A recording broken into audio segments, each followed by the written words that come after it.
seat, a bite to eat, and settle right in. For hugs, snuggles, stories, and more, and so many sweet things in store.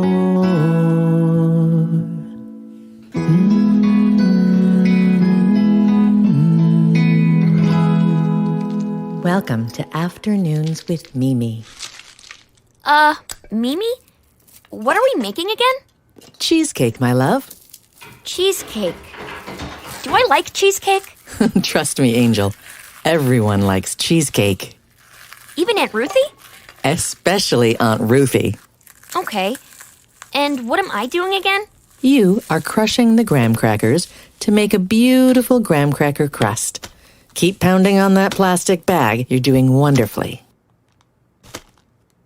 Let those crackers have it. Pulverize them. But Mimi, why are we making cheesecake? Because it's delicious.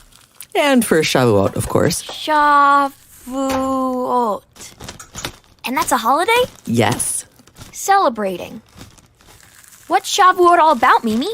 Wonderful question, my love. On Shavuot, we remember getting the 10 Commandments, and we're thankful and joyful. When you're older, you can stay up all night with the grown-ups learning. Mimi, you already let me do that on Mimi's readathon weekends. Oh, you're right. I really should move those to coincide with Shavuot.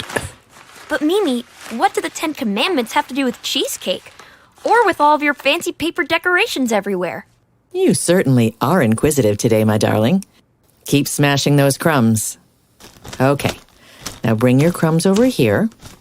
Yes, very good. Now, while you pour your bag of crumblies into this pan, I'll see if I can answer more of your questions. What was the first one again? Why is cheesecake delicious? I can't believe you even have to ask. No, Mimi. What does cheesecake have to do with the 10 Commandments? Ah, yes. Well, my grandfather, who I called Zadie, told me that in the way, way back times, Shavuot was to celebrate the harvest so we could have dairy products. Now, my other grandfather, who we just called Papa Fred, told me that I should eat as much cheese and blintzes as I can on Shavuot. He thought the tradition came from being in the land of milk and honey. Tanti Judith always insisted it was because of her namesake, but I never did get the full story there. So there's lots of reasons. In short, yes. And it's something people have just always done? A tradition. It's a tradition, meaning something we pass from family to family. Now that's another thing I learned from Papa Fred, a Hebrew phrase, l'dor v'dor. It's a mitzvah, passing knowledge from generation to generation. Like we're doing making this cheesecake? Mimi, do you have any good stories about traditions or this doors and doors thing? L'dor v'dor? I think I do have a story. We can put these ingredients to the side for now. Come snuggle up, and I'll tell you a little something.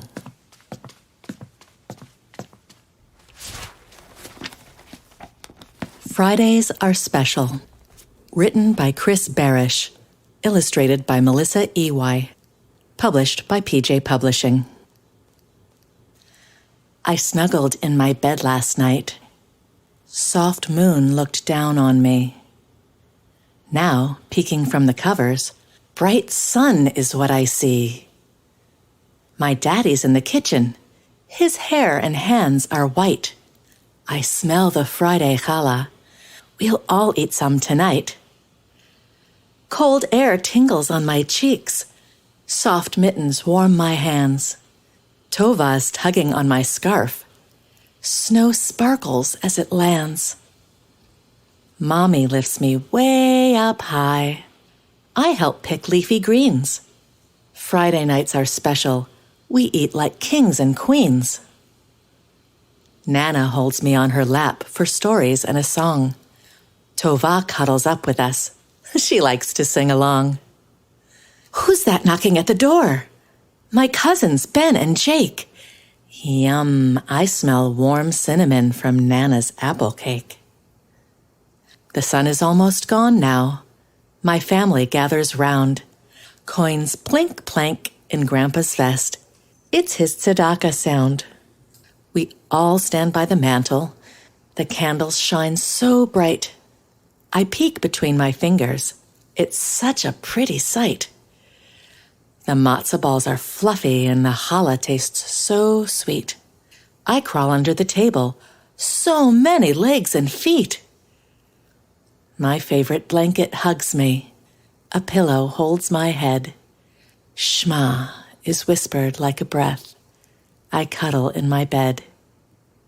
High in the sky, stars twinkle. I close my sleepy eyes, safe and warm until I wake to see Shabbat's sun rise. The end.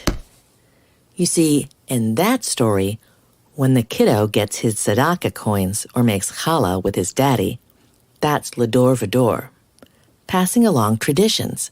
Now, any more questions? The paper decorations everywhere, the pretty roses and flowers. They kind of remind me of the paper snowflakes we make at school for winter. Are those also a tradition from your family? The paper crafts. Now those I learned 100% from Auntie Judith. It was one of my favorite ways to spend time with her. She told me that one of the ways people would decorate for Shavuot was with branches and beautiful flowers. As time went on and people moved into crowded areas, making paper decorations of flowers and nature scenes became a nice way to pass the time together, and a wonderful way to honor the tradition of decorating. Mimi, can we try to make some of those together? Absolutely. Now, let's just get this in the oven. And let me go see what we have in the craft drawer. Aha! I even have some kid scissors. Safety scissors, Baba calls them. Safety scissors, yes. Shall we get to crafting? And when we're done, can we try that cheesecake? You bet. Ooh, look at this. Ooh, that looks great. Oh, that's very special. Oh, wow. Ooh, I like that one. I like that too. Oh, what a pretty rose.